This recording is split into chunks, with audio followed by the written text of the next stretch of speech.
Hello, my name is Preston Smith, and I'm currently participating in the asynchronous or original oratory competition.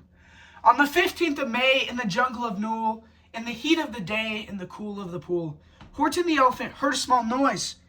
He looked toward the sound. That's funny, thought Horton. There's no one around. Then he heard it again, just a very faint yelp, as if some tiny person was crying for help.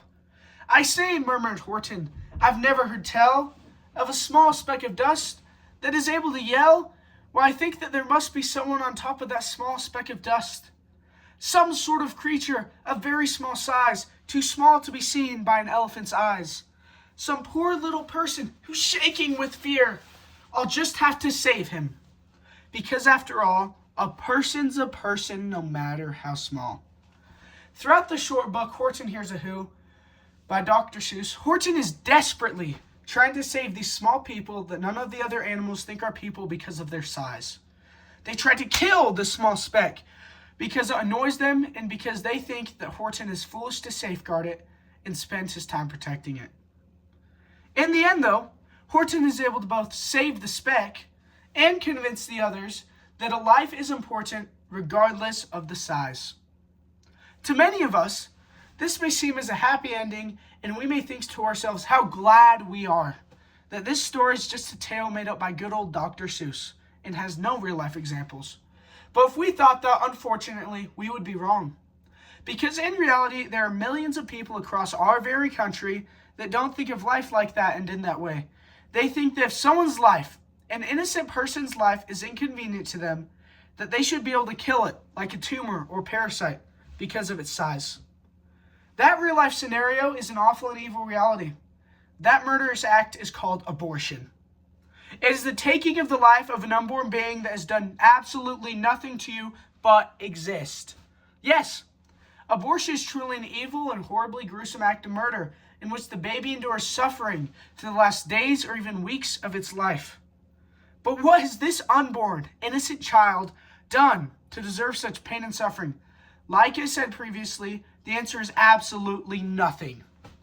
But how could someone have the conscience to commit such a horrendous act? There are multiple reasons, but most of them surround a matter of convenience. Some say they're not ready for a child, financially or otherwise. Some say that the child would slow them down. And some don't want to endure the pains of childbirth. To tell the truth, having a child is a big responsibility and is very financially bearing. You won't be able to do a lot of things that you were able to do previously if you have a child. And honestly, the pains that women experience during childbirth are incredibly intense and incredibly painful.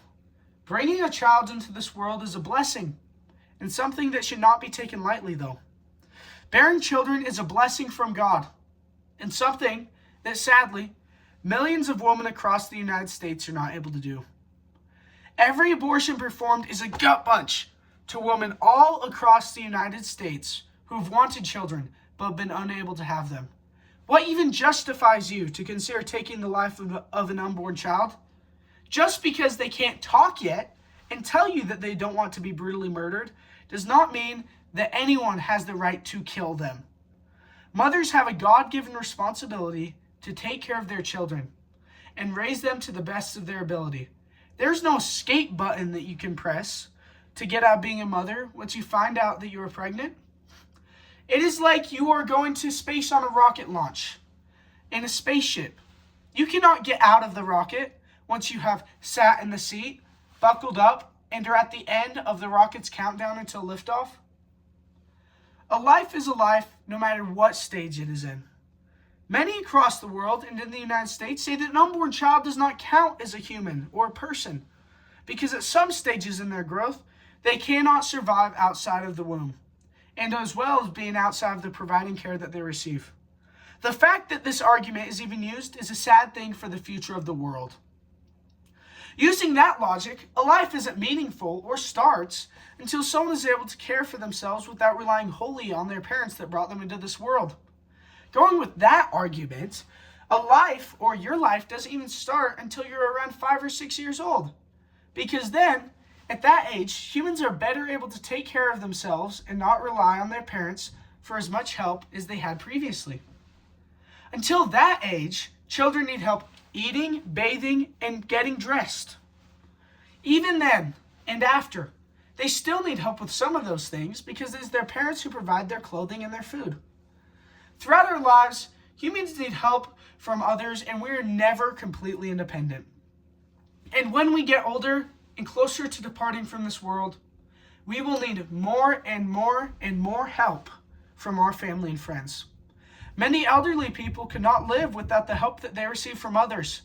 If they need to live with a family member to gain that help, or to live in an assisted living home because their family cannot provide them with that help and with the necessities that they require, are they a person or people? Using that logic, they wouldn't be considered people because of all the help that they receive. In Dr. Seuss's book, Horton Hears a Who, there are many life lessons from it that we can take and implement into our own lives. They stretch across all sorts of topics in a range that can be applied to all sorts of different speeches and TED Talks. But the one that I would like to focus on is persistence. Persistence is when someone continues to try their best and incredibly hard and put their best foot forward, despite how hard things might become for them.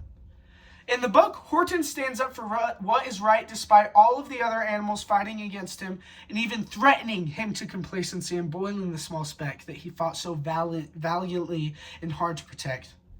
Even when things got pretty hot for Horton and all the pressure was mounting, he still chose to stand up for his morals and what he knew as a fact was right. Horton chose to stand up even when no one else was standing, and he was able to convince all of the other animals to stand with him. We can use Horton as an example in standing up for the lives of the innocent. We can stand up for those that might be being taken advantage of, and we can also stand up for those that have no voice at all to defend themselves with. An example of this is the unborn and innocent child. Though the majority of Americans are still in favor of abortion, we can stand strong in defending life despite all of the opposition.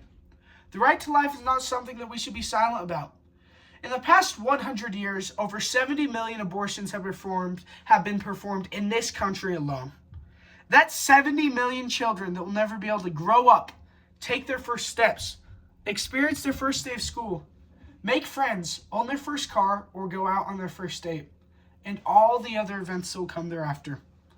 And as I'm getting closer to closing, I'll go over two common arguments that are made in favor of abortion, with the first being that bans on abortion and abortion restrictions put the life of the mother in danger and make it impossible for teenage abuse victims to get an abortion. But the problem with that argument is that according to the Lozier Institute, 95.9% of abortions are not because of the life of the mother or because of abuse. In fact, only 0.4% of abortions are because of abuse, and 0.3% being because of the life of the mother is at risk. And with abortion laws, every single state within abortion ban has the exception for the life of the mother, and 11 of the 21 states within abortion ban have an exception for sexual abuse. No state is going to stop a woman from having an abortion if the pregnancy will kill her. It just doesn't happen that way. And on to another argument in favor of abortion being that many individuals who have an abortion don't think that they will be able to provide their child with a worthwhile life. I would like to say that whether you provide them with a good life or not, life is always the better option over death. And if you cannot provide that child with a good life and loving parents, then there are other people who can and would absolutely love to. Adoption is always a better option than abortion. In the United States, there are around 2 million couples waiting to adopt. Any individual having an abortion performed is a gut punch to every single one who has longed for children, but has been unable to have them. An example of this was my mother. For many years, my mom was unable to have children after me and my two brothers were born, even though her entire life she had dreamed of having a large family. It had been her dream since she was a child. And a few years ago, my parents had the wonderful blessing of adopting 2 newborn infants into our family, my brothers. Adoptions can change lives, and I've seen it happen in ours. A child being adopted not only is a blessing to the child, but to its new family as well. When an abortion is performed, you eliminate all possibilities for that child, including the right to having a life. All potential that that child might have had as an infant is now completely wiped from the books and non-existent. We need to look at abortion for what it truly is, the killing of an innocent life. And just like Horton, we have the responsibility to protect life in all its stages. We need to stand up for the rights and liberties of both those outside the womb and those that have yet to be born. And we can always think to ourselves, in the words of Dr. Seuss, "From sun in the summer, from rain when it's fallish, I'm going to protect them no matter how smallish." Thank you.